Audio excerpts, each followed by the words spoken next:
Assalamualaikum warahmatullahi wabarakatuh.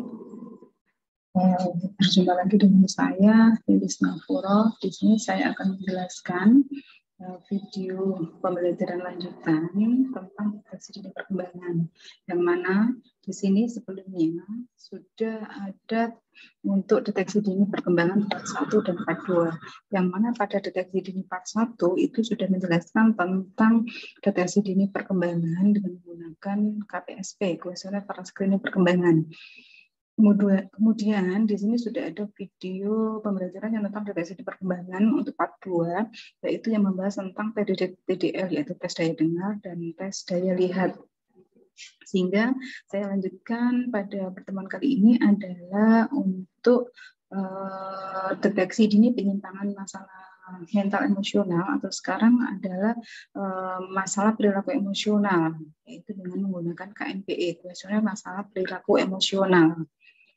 Sebelumnya izinkan saya untuk share screen terlebih dahulu materi tentang deteksi dini perkembangan anak. Ya, yang spesifik adalah kuesioner masalah perilaku emosional. Yang mana di sini sebelumnya sudah dijelaskan, ya, saya jelaskan sedikit sebagai pengantar aja bahwa perlu kita ingat anak adalah merupakan generasi penerus bangsa, ya, sehingga di sini perlu mendapatkan perhatian, ya, untuk dilakukan deteksi dini pertumbuhan dan perkembangan supaya segera bisa teridentifikasi apabila anak mengalami masalah di dalam pertumbuhan maupun perkembangan. Apabila ditemukan masalah di dalam tumbuh kembang anak, maka di sini akan segera bisa dilanjutkan pada tindakan intervensinya, sehingga anak bisa segera mencapai tahap pertumbuhan dan perkembangan sesuai dengan usianya. Nah, sasaran program DDTK ini adalah pada semua anak umur 0 sampai dengan 6 tahun, yaitu 0 bulan sampai dengan 72 bulan. Kemudian, ini untuk jenis DDTK yang akan kita bahas pada saat ini adalah pada deteksi dini penyimpangan perilaku emosional, yaitu untuk mengetahui adanya masalah perilaku emosional, autis, dan gangguan pemusatan perhatian dan hiperaktivitas. Nah, setiap kita membahas tentang DDTK, kita harus bisa membayangkan tabel jadwal kegiatan dan jenis screening deteksi dini penyimpangan tumbuh kembang pada balita dan anak prasekolah. Karena di sini pada tabel ini sudah jelas sekali pada setiap usia dan kegiatan DDTK apa yang bisa kita lakukan. Di setiap video pembelajaran tentang DDTK selalu ditampilkan tentang tabel jadwal kegiatan dan jenis screening seperti ini. Ini tujuannya adalah untuk mengingatkan kalian semua, ya, supaya selalu mengingat tabel ini. Langkah awal, ya, semuanya kegiatan DDTK, langkah awal yang bisa dilakukan adalah catat nama anak, ya, anak namanya siapa, tanggal lahirnya berapa, tanggal pemeriksaan berapa. Jadi tanggal di mana kalian melakukan deteksi dini perkembangan untuk masalah perilaku emosional itu pada tanggal berapa, bulan apa, dan tahun berapa. Tulis atau catat pada formulir, ya, untuk dilakukan dokumentasi sehingga bisa digunakan untuk menentukan umur anak. Pada saat menentukan umur anak, nanti akan didapatkan hasil berapa usia anak. Nah, pada deteksi dini penyimpangan perkembangan anak, di sini untuk perilaku emosional adalah menggunakan kuesioner KMPE yang merupakan singkatan dari kuesioner masalah perilaku emosional. Nah, pada deteksi dini penyimpangan perkembangan anak yang ini, ya, ini sudah saya jelaskan pada masing-masing part, ya, pada video pembelajaran tentang deteksi dini tumbuh kembang. Yang mana di sini tingkat pelayanannya pada tingkat apa, keluarga, masyarakat, atau pada fasilitas pelayanan tingkat pertama, yaitu puskesmas. Nah, deteksi dini penyimpangan perkembangan untuk yang perilaku dan emosional pada anak di sini ya dilakukan adalah apabila ada kecurigaan orang tua atau pengasuh atau petugas atau bisa juga dari guru ya, guru PAUD, guru TK ya pada anak usia 3 sampai dengan 6 tahun.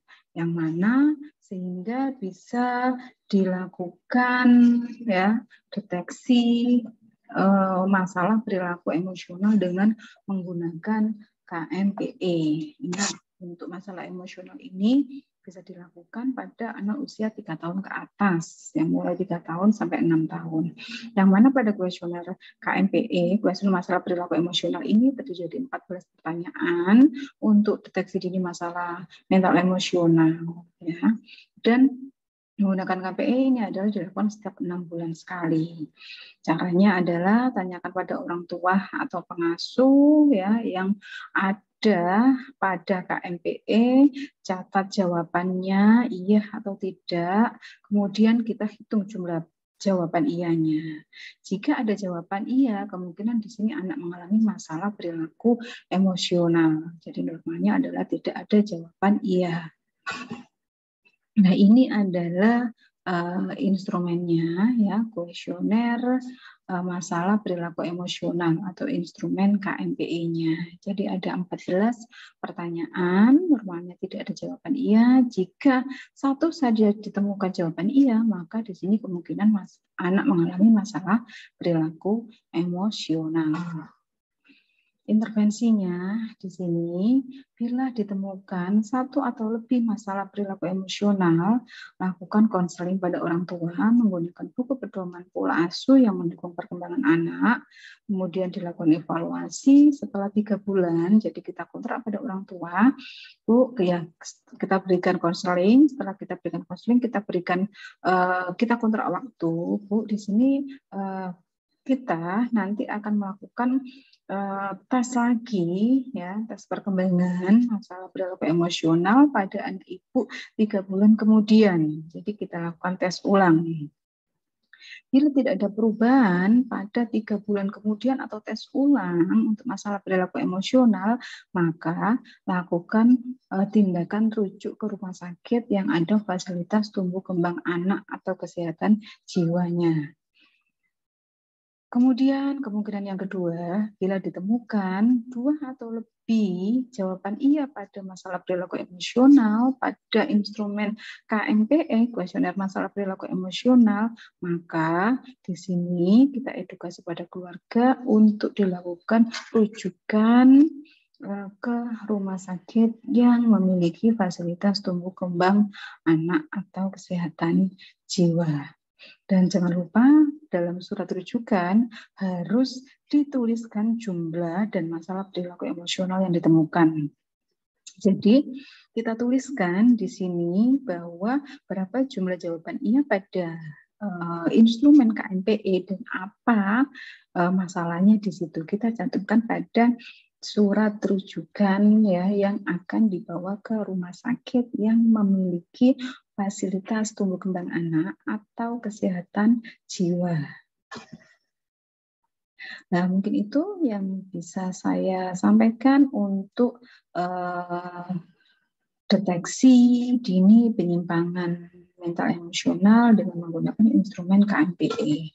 Kemudian saya lanjutkan ke deteksi dini masalah perilaku emosional, yaitu pada autis, tes autis. Saya stop share dulu ya, izinkan saya di sini untuk melanjutkan penjelasan tentang tes autis dengan menggunakan MCHAT.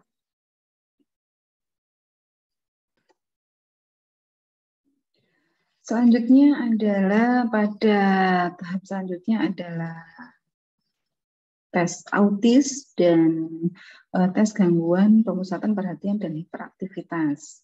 Saya share screen dulu untuk materinya tentang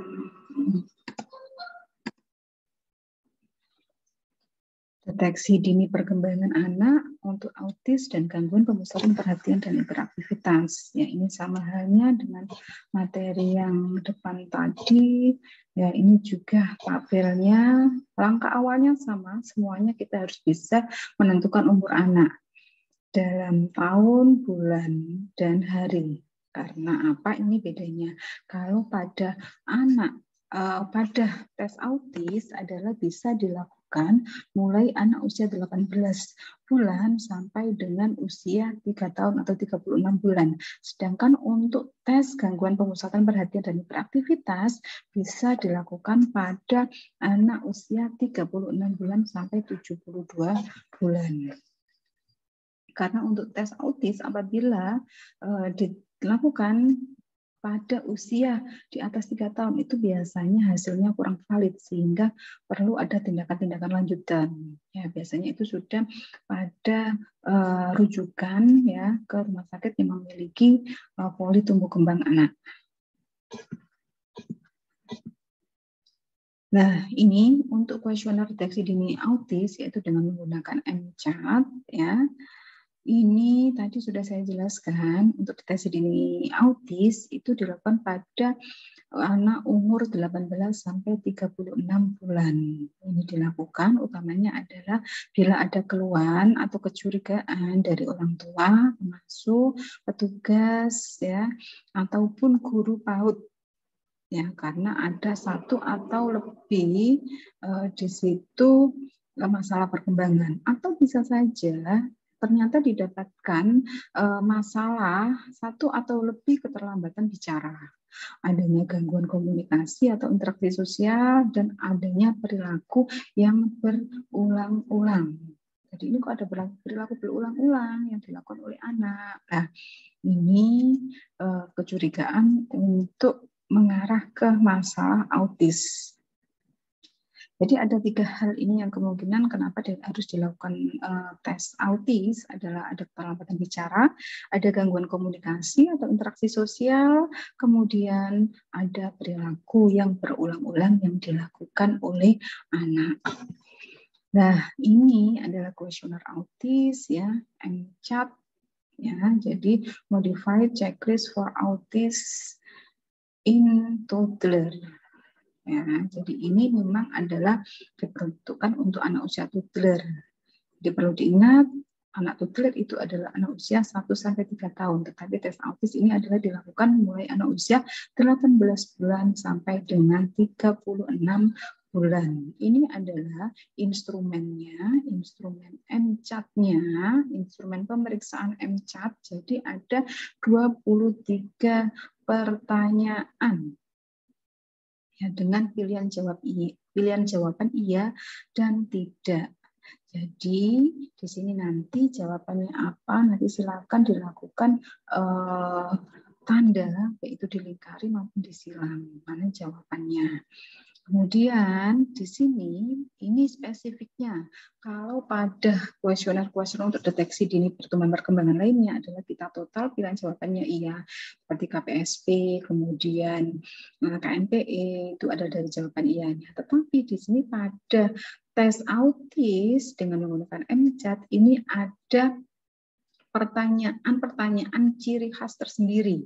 Dari kesimpulan itu kita tidak langsung bisa menotal jawaban iya, tetapi di sini yang sesuai dengan yang sudah ada pada keterangan itu ada 6 pertanyaan penting yang merupakan critical item. Jika dijawab tidak, berarti pasien mempunyai risiko tinggi autis. Ya, jadi pertanyaannya adalah pada pertanyaan nomor 2, nomor 7, nomor 9, nomor 13, nomor 14, dan nomor 15. Jadi ada 6 pertanyaan itu. Jadi memang critical item, ya, pertanyaan kritikal yang harus menjadi perhatian jika ditemukan adanya jawaban tidak. Ada satu saja pertanyaan dari 6 nomor soal itu tadi, maka di situ disimpulkan anak mempunyai risiko tinggi autis. Jadi ada jawaban tidak pada 2 atau lebih critical item. Jadi satu aja di situ kamu harus curiga. Kemudian dites lagi dari 6 itu di total ada berapa ya kira-kira jawaban yang tidak itu. Jadi kita simpulkan jika jawaban tidak itu ada 2 atau lebih pada critical item, 3 pernyataan lain yang dijawab tidak sesuai ya, tidak sesuai, jawabannya tidak maksudnya, itu maka anak tersebut mempunyai risiko autis, ya.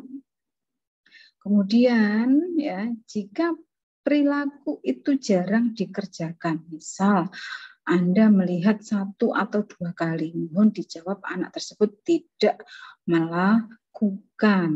Jadi semisal pada pengulangan gerakan atau pada pertanyaan itu hanya dilakukan 1 atau 2 kali ya pada pertanyaan itu. Seperti apakah anak Anda sering diayun, senang diayun, melambung di lutut Anda dan sebagainya ya. Kalau itu hanya dilakukan jarang 1-2 kali saja ya, itu silakan dijawab tidak ya. Jadi misal itu sudah ada keterangannya, misal jawaban pada soal nomor 1 itu tidak, nomor 2 tidak, nomor 3 tidak, nomor 4 tidak, 6 tidak, 7 nomor 8, 9, 10, 11 iya, 12 tidak ya. Jadi berarti itu kita curigai sebagai faktor risiko autis. Ya, tadi kan sudah ada di situ jawaban nomor 2 tidak, nomor 7 tidak, nomor 9 tidak. Jadi critical itemnya itu tadi ya yang kita lihat. Jika lebih dari 2 ya itu anak mempunyai risiko tinggi autis. Jadi saya ulangi lagi, dari 4 dari 23 ya. Jadi kalau MCAT ini ada 23 pertanyaan ya. Itu yang perlu kita perhatikan adalah soal nomor 2, nomor 7, nomor 9, nomor 13, nomor 14 dan nomor 15. Ya.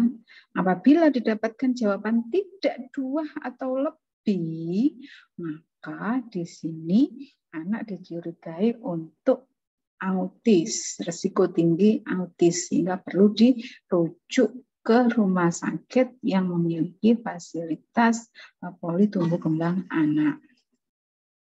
Selanjutnya adalah pada deteksi dini gangguan pemusatan perhatian dan hiperaktivitas dengan menggunakan kuesioner GBPH. Jadi untuk deteksi dini gangguan pemusatan perhatian dan hiperaktivitas ini dilakukan bila ada keluhan orang tua ya, atau ada kecurigaan dari petugas, guru atau kader pada anak itu ya. Jadi pada umur lebih dari 3 tahun. Jadi semisal anak tidak bisa duduk tenang, anak selalu bergerak tanpa tujuan, tidak mengenal lelah, adanya perubahan suasana hati yang mendadak, jadi tiba-tiba senang, tiba-tiba sedih, menangis. Ya.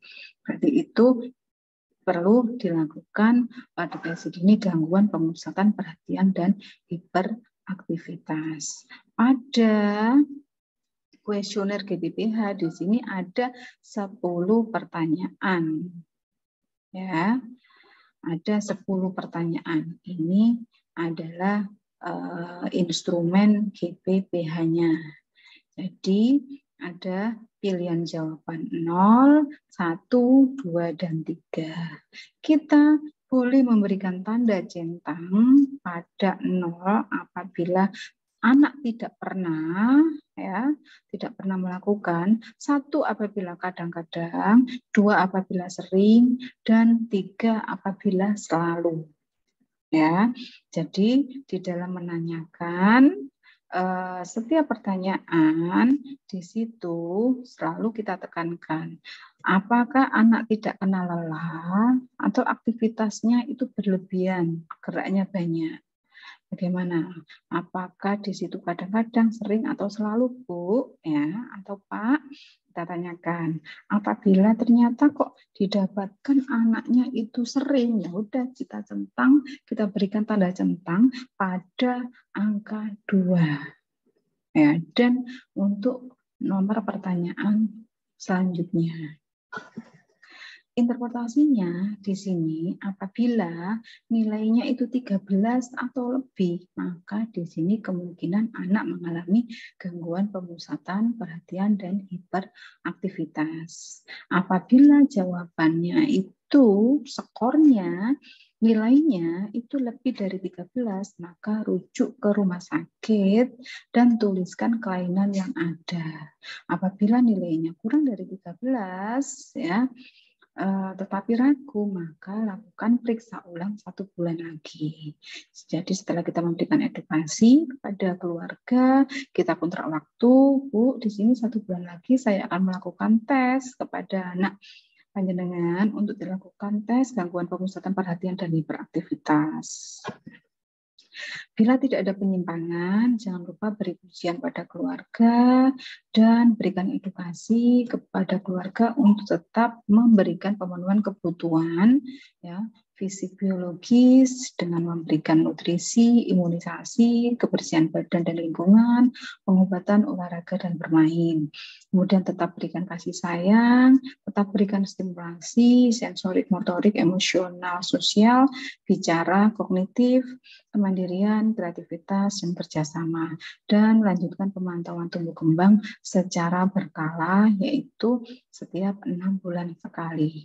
Bila ditemukan penyimpangan, maka diberikan intervensi atau tindakan segera, yaitu dirujuk ke rumah sakit yang mempunyai poli tumbuh kembang anak. Mungkin itu yang bisa saya sampaikan ya untuk deteksi dini perkembangan anak ya pada part 3 dan part 4 ini saya jadikan satu. Semoga bermanfaat. Apabila ada pertanyaan silakan bisa komentar ya, bisa menulis pada kolom komentar dan semaksimal mungkin saya nanti akan membalas dan menjelaskan pada kolom komentar tersebut. Saya akhiri cukup sekian, semoga bermanfaat. Akhirul kalam, wassalamualaikum warahmatullahi wabarakatuh.